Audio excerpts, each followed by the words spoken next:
Hello, dear students. How are you all? I hope you all are fit and fine. The economics classroom में आपका स्वागत है। अब आप लिसनिंग, लर्निंग और राइटिंग मोड पर आ जाइए। जरूरी बातों को लिखने के लिए पेन पेपर रख लें और नोट्स बनाते चलें। बेहतर होगा यदि आप हेडफोन या ईयरफोन लगा लें। आज की शुरुआत एक प्रश्न के साथ करते हैं। पर्यावरण किसे कहते हैं? आपका उत्तर कुछ इस प्रकार होगा कि परि शब्द का अर्थ है चारों ओर तथा आवरण शब्द का अर्थ है घिरा हुआ। इस प्रकार पर्यावरण शब्द का अर्थ हुआ चारों ओर से घिरा हुआ। हम अपने चारों ओर जो कुछ भी देखते हैं वही हमारा पर्यावरण है।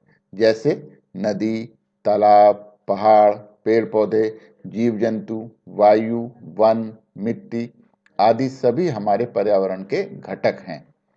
मानव जन्म से मृत्यु पर्यंत पर्यावरण में ही रहता है। हम जानते हैं कि पर्यावरण से ही विकास और आर्थिक विकास का मार्ग खुलता है। जरा सोच कर बताइए, मिट्टी, जल, वन, वायु, पशु, खनिज, प्राकृतिक संसाधन और पर्यावरण के बिना क्या कोई विकास संभव है? जी नहीं, ऐसा कोई विकास संभव नहीं है। विकास की प्रक्रिया में ये सभी तत्व प्रत्यक्ष या परोक्ष रूप से जरूर ही शामिल होते हैं। इनके बिना विकास असंभव है। पर्यावरण के महत्व को समझकर सरकार ने सन 1985 में वन एवं पर्यावरण मंत्रालय अलग से बनाया। परंतु वहीं दूसरी ओर विकास के नाम पर पर्यावरण के ये अंग बुरी तरह से नष्ट हुए जा रहे हैं और प्राकृतिक संसाधनों का अविवेकपूर्ण दोहन हमारी समस्याओं को बढ़ाता जा रहा है। इसी बात ने एक बड़ी विकराल समस्या का रूप धारण कर लिया है और इसलिए अब हमारी कल्पना बदल गई है। अब हमने एक ऐसे विकास की कल्पना की है जिसमें विकास के साथ साथ पर्यावरण की निरंतरता एवं गुणवत्ता बनी रहे। इतनी चर्चा से आपने अनुमान लगा ही लिया होगा कि आज हम क्या पढ़ने वाले हैं। तो सोचिए और बताइए कि आज हम क्या पढ़ने वाले हैं। जैसा आपका अनुमान था वैसा ही हम यहाँ प्रदर्शित कर रहे हैं। आपकी टेक्स्ट बुक का अध्याय 9 पर्यावरण और धारणीय विकास आज हम पढ़ने जा रहे हैं। आपने अनुभव किया होगा कि हम विकास के जिस रथ पर सवार होकर आगे बढ़ रहे थे वह हमारे पर्यावरण को रौंदता और नष्ट करता हुआ आगे बढ़ रहा था, क्योंकि तेजी से विकास और हर हाथ को काम हमारी सर्वोच्च प्राथमिकता और आवश्यकता है। तेजी से बढ़ता हुआ शहरीकरण आज हमारी महत्वपूर्ण आवश्यकता है। शहरीकरण को रोक पाना असंभव सा हो गया है। लाइफलाइन ऑफ द नेशन के नाम से विख्यात भारतीय रेल के विकास और विस्तार को भी तो हम नहीं रोक सकते हैं। उसी तरह हमारे लिए रोड और हाईवेज का विकास और विस्तार उतना ही महत्वपूर्ण है जितनी कि हमारे शरीर में खून ले जाने वाली नसें। जमीन और जीव जंतुओं की प्यास बुझाने और पेट भरने के लिए एग्रीकल्चरल प्रोजेक्ट, इरिगेशन प्रोजेक्ट और डैम आदि भी जरूरी हैं।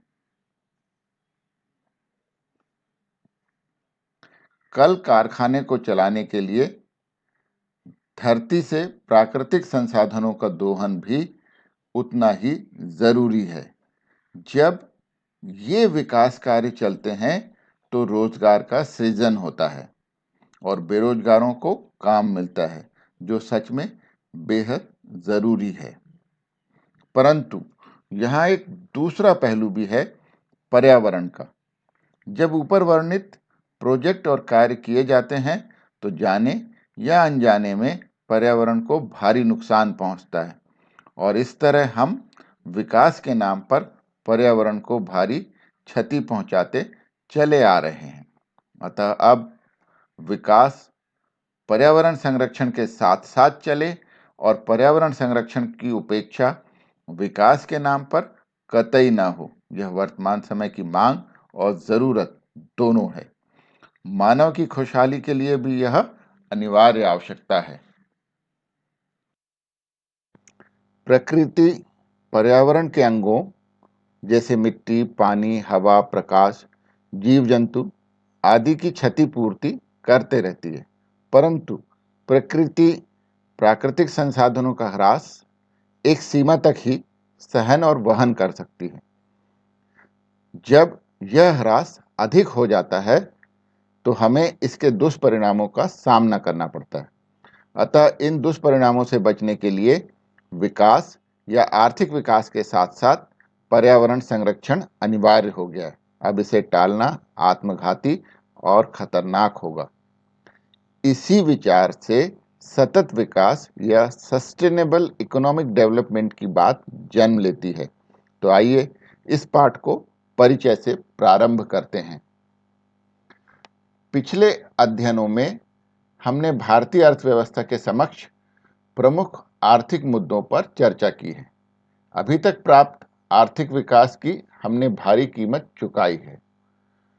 इसके लिए हमें पर्यावरण की गुणवत्ता की बलि भी देनी पड़ी है। अब जैसे जैसे हम वैश्वीकरण में, जिसका संकल्प उच्च आर्थिक विकास समृद्धि है, प्रवेश करते हैं, वैसे वैसे हमें पहले के विकास पथ के पर्यावरण पर प्रतिकूल प्रभाव को ध्यान रखना होगा और ध्यानपूर्वक धारणीय विकास के पथ को चुनना होगा।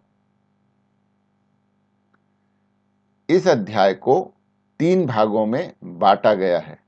पहला भाग पर्यावरण के कार्यों व भूमिका से संबंधित है। दूसरे भाग में भारत में पर्यावरण की स्थिति पर चर्चा की गई है और तीसरे भाग में धारणीय विकास प्राप्त करने के लिए उठाए गए कदमों और युक्तियों पर विचार किया गया है।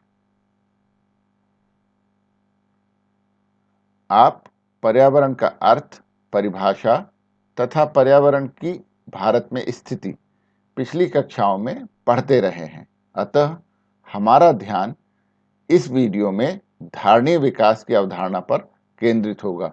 हम धारणीय विकास के बारे में विस्तार से अध्ययन करेंगे। अब हम आ पहुंचे हैं कि जान लें धारणीय विकास क्या है। What is sustainable development? पर्यावरण और अर्थव्यवस्था दोनों एक दूसरे पर निर्भर और एक दूसरे के लिए आवश्यक हैं। अतः पर्यावरण पर होने वाले परिणामों की अवहेलना करने वाला विकास उस पर्यावरण का विनाश कर देगा जो जीवन को धारण करता है। अतः आवश्यकता ऐसे विकास की है जो भावी पीढ़ियों को जीवन की संभावित औसत गुणवत्ता प्रदान करे, जो कम से कम वर्तमान पीढ़ी के द्वारा उपयोग की गई सुविधाओं के बराबर भी हो। अब हम देखते हैं परिभाषा सस्टेनेबल डेवलपमेंट की।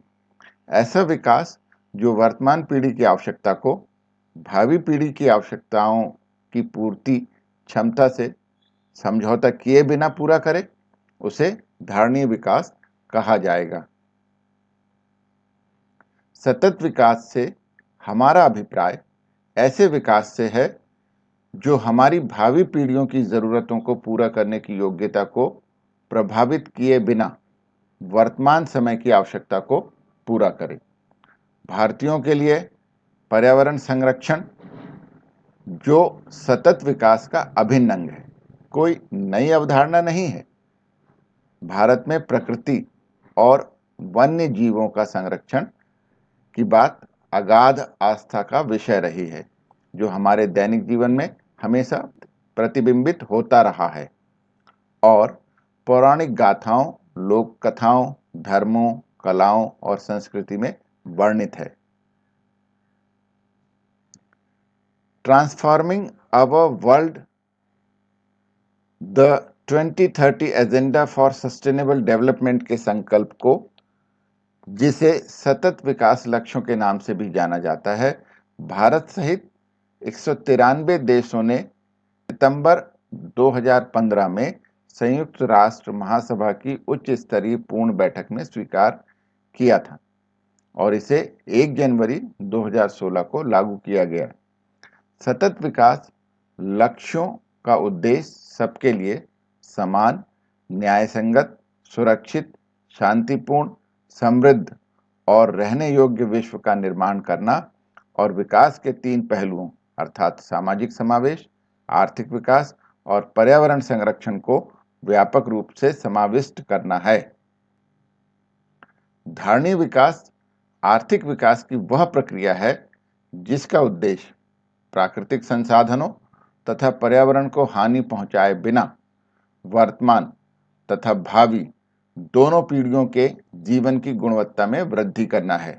दूसरे शब्दों में, धारणीय विकास से अभिप्राय उस प्रक्रिया से है जो भावी पीढ़ी की आवश्यकताओं को पूरी करने की योग्यता को बिना कोई हानि पहुंचाए वर्तमान पीढ़ी की आवश्यकता को पूरा करती हैं।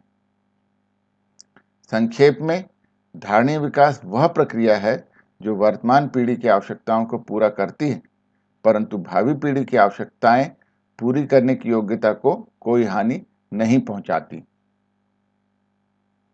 विकास एवं पर्यावरण एक दूसरे के विरोधी नहीं, अपितु एक दूसरे के पूरक हैं।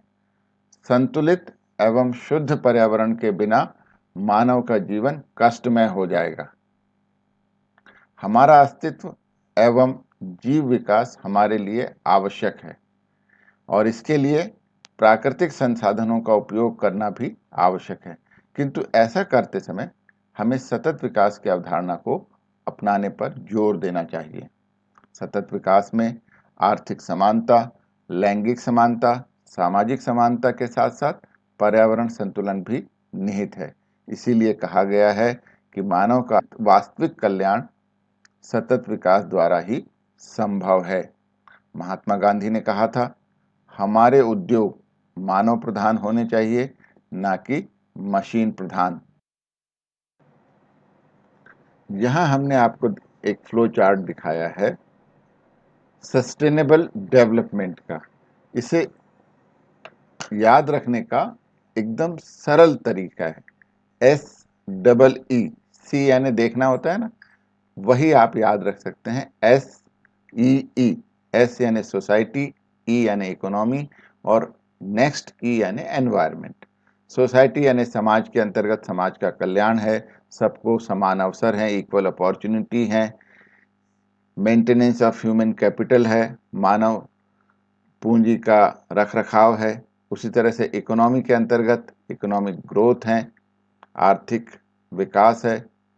एफिशिएंसी, फ्लेक्सिबिलिटी एंड स्टेबिलिटी है इत्यादि इकोनॉमी के अंतर्गत आता है और एनवायरनमेंट के अंतर्गत भी हमारे कंजम्पशन ऑफ रिसोर्सेस इत्यादि आते हैं। चलिए अब हम बात कर लेते हैं धारणीय विकास प्राप्ति के लिए क्या क्या आवश्यकताएं हैं। हरमन डेली, एक विख्यात पर्यावरणवादी अर्थशास्त्री के अनुसार धारणीय विकास की प्राप्ति के लिए निम्नलिखित आवश्यकताएं हैं। प्रथम, मानव जनसंख्या को पर्यावरण की धारण क्षमता के स्तर तक सीमित रखना होगा, यानी जनसंख्या का असीमित विस्फोट जो हो रहा है उस पर अनुशासन रखना होगा, क्योंकि पर्यावरण की धारण क्षमता एक जहाज के भार ढोने की क्षमता के समान ही होती है, अर्थात उसमें भी असीमित संभावनाएं नहीं होती हैं, सीमित होती हैं। अर्थव्यवस्था में इस प्रकार की क्षमता के अभाव में मनुष्यों की संख्या पृथ्वी की धारण क्षमता से अधिक हो जाती है, जो हमें धारणीय विकास से दूर ले जाती है। प्रौद्योगिक प्रगति आगत निपुण होनी चाहिए, ना कि उपभोगों के निपुण। नवीकरणीय संसाधन का निष्कर्षण धारणीय आधार पर हो, ताकि किसी भी स्थिति में निष्कर्षण की दर पुनर्सृजन की दर से अधिक ना हो। गैर नवीकरणीय संसाधनों का अपक्षय दर नवीनीकृत प्रतिस्थापकों से अधिक नहीं होनी चाहिए। और आखिरी और जरूरी पॉइंट है, प्रदूषण के कारण उत्पन्न अक्षमताओं में सुधार किया जाना चाहिए। ये हमारी आवश्यकताएं हैं। अब हम बात करने जा रहे हैं सस्टेनेबल डेवलपमेंट स्ट्रेटजी की, अर्थात धारणीय विकास के लिए क्या रणनीति होनी चाहिए। पहला है, ऊर्जा के गैर पारंपरिक स्रोतों का उपयोग किया जाना चाहिए। ग्रामीण क्षेत्रों में एलपीजी तथा गोबर गैस का प्रयोग होना चाहिए, क्योंकि ग्रामीण क्षेत्रों में ग्रामीण जन लकड़ी काटकर ईंधन के रूप में प्रयोग करते हैं। उसी तरह से हमें सौर ऊर्जा पर आधारित उपकरणों के प्रयोग को बढ़ावा देना होगा। जहां संभव हो पवन चक्की के उपयोग को बढ़ावा देना होगा। शहरी क्षेत्रों में सीएनजी का उपयोग को बढ़ावा देना होगा। जैविक और कंपोस्ट खाद को भी बढ़ावा देना होगा। इन सब साधनों से हम धारणीय विकास को प्राप्त कर सकते हैं। जैविक खेती को प्रोत्साहन दें, अपशिष्टों का उचित प्रबंध हो, यातायात के सार्वजनिक साधनों का उपयोग को बढ़ावा देना होगा, पर्यावरण मित्र ऊर्जा के स्रोतों को प्रयोग को बढ़ावा देना पड़ेगा। इन सब चीज़ों से हम प्रदूषण को कम कर सकते हैं और प्रकृति की धारणीय क्षमता को बढ़ा सकते हैं। जिन बातों की चर्चा कर रहे थे उनकी लक्ष्य पूर्ति में कुछ कठिनाइयां भी हैं जो हमें ध्यान देना होगा। नीति आयोग के पूर्व सीईओ के अनुसार धारणीय विकास के 12वें लक्ष्यों की पूर्ति नहीं हो सकी है, क्योंकि आंकड़ों और धन दोनों की कमी रही है। अब 13वें लक्ष्यों को हासिल करना लगभग असंभव सा लग रहा है। हमें यह नहीं भूलना चाहिए कि धारणीय विकास तो वैश्विक लक्ष्यों पर काम कर रहा है। इसमें संपूर्ण मानव जाति के कल्याण की बात कही जा रही है। इसके लक्ष्य भारत की पंचवर्षीय योजनाओं से भी संबद्ध लगते हैं। रही बात लक्ष्यों को समय पर पूरा करने की, तो इसके लिए पहले से इकट्ठे किए गए डाटा का उपयोग करके नए संस्थान खोलकर तथा केंद्र राज्यों को बेहतर कोशिश करके की जा सकती है। यहाँ एक चित्र के माध्यम से भी हमने चैलेंजेस को प्रदर्शित किए हैं, आप उसे पढ़ सकते हैं। कुछ और भी बाधाएं हैं। अन्य बाधाएं इस प्रकार हैं, धारणीय विकास को सैद्धांतिक रूप में तो हमने अपना लिया है, परंतु व्यवहारिक रूप में अभी तक अपनाने में अनेक कठिनाइयों का हम सामना कर रहे हैं। अंतर्राष्ट्रीय विकास सहायता, सार्वजनिक एवं निजी निधियों, कर ढांचे में बदलाव आदि से शायद भारत जैसे अन्य देश इन लक्ष्यों को पाने में आगे बढ़ते रहे हैं। वास्तव में सतत विकास के उद्देश्य क्या होंगे, उन उद्देश्यों की भी हम बात कर लेते हैं। सभी लोगों के जीवन की गुणवत्ता में सतत सुधारों का सृजन ही सतत विकास का उद्देश्य है। आर्थिक विकास के शुद्ध लाभों को अधिकतम बनाने का लक्ष्य रखना, बशर्ते है कि सभी पर्यावरणीय और प्राकृतिक संसाधनों के भंडार सुरक्षित रहें। ये बड़ी जरूरी शर्त है। पर्यावरणीय भंडार तथा भविष्य की पीढ़ियों को हानि पहुंचाए बिना मानवीय एवं भौतिक पूंजी के संरक्षण में वृद्धि के लिए आर्थिक विकास को तीव्र करने का लक्ष्य रखना भी हमारा उद्देश्य है। दृढ़ सतत विकास प्राप्त करने का लक्ष्य रखना ताकि प्राकृतिक पूंजी के भंडार कम ना हो। इसके अतिरिक्त दुर्बल सततीयता की आवश्यकता है कि भौतिक, मानवीय और प्राकृतिक पूंजी भंडारों का मूल्य कम ना हो। अब सतत विकास की हमारी बातें पहुंच गई हैं शर्तें और उपाय पर। Conditions, measures for sustainable development. ये कुछ बातें सरल भी हैं और आपकी ज्ञान वृद्धि के लिए दी गई हैं। इनका आप अवलोकन करें और स्वयं इनका अध्ययन करें। आपके अध्ययन में किसी भी प्रकार की कोई बाधा आती है या आप कुछ इसमें पूछना चाहते हैं तो मुझसे पूछ सकते हैं। आगे हमने दिया है यूनाइटेड नेशंस इन इंडिया, सतत विकास के क्या लक्ष्य इन्होंने रखे हैं। भारत के प्रधानमंत्री नरेंद्र मोदी ने जो वक्तव्य दिया है और एंटोनियो गुटेरेस संयुक्त राष्ट्र संघ के महासचिव हैं, उन्होंने जो वक्तव्य दिया है वो भी हमने यहाँ प्रदर्शित किया है आपकी ज्ञान वृद्धि और अवलोकन के लिए। यूनाइटेड नेशंस इन इंडिया, सतत विकास के लक्ष्य। उसी तरह से आगे उन्होंने जो लेख लिखे हैं कि कोई पीछे न छूटे, भारत की अग्रणी भूमिका, भारत के सतत विकास लक्ष्यों के बारे में राष्ट्रीय कार्यवाही इत्यादि जानकारी आपके अवलोकन और ज्ञान वृद्धि के लिए हमने यहाँ दी है, जो आपको पढ़नी चाहिए। अब अंत में हम आ पहुंचे हैं सस्टेनेबल डेवलपमेंट गोल्स पर। 17 goals to transform our world are listed here. So please see and go through the list. मुख्य बातों को दोहरा लेते हैं। पर्यावरण के 4 कार्य हैं: संसाधन पूर्ति, अपशिष्ट विसर्जन, जननिक और जैविक विविधता प्रदान करते हुए जीवन का पोषण तथा सेवाएं प्रदान करना। जनसंख्या विस्फोट, प्रचुर मात्रा में उपभोग और उत्पादन ने पर्यावरण पर भारी दबाव डाला है। भारत के पर्यावरण पर 2 प्रकार के संकट मंडरा रहे हैं। पहला है निर्धनता जनित क्षय, दूसरा है संपन्नता तथा तेजी से बढ़ते हुए औद्योगिक क्षेत्र से हो रहे प्रदूषण का। यद्यपि सरकार अनेक प्रकार से प्रयास कर रही है पर्यावरण की रक्षा करने का, फिर भी धारणीय विकास का मार्ग अपनाना अति आवश्यक है।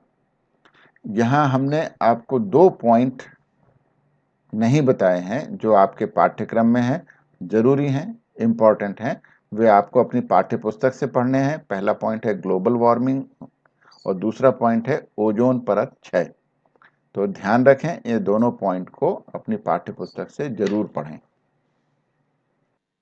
Thanks for watching. Stay motivated, stay safe. हाँ, अपना और अपने पर्यावरण का खूब ध्यान रखिएगा। आज की बात बस यहीं तक। मैं राकेश कुमार शर्मा, नैनपुर।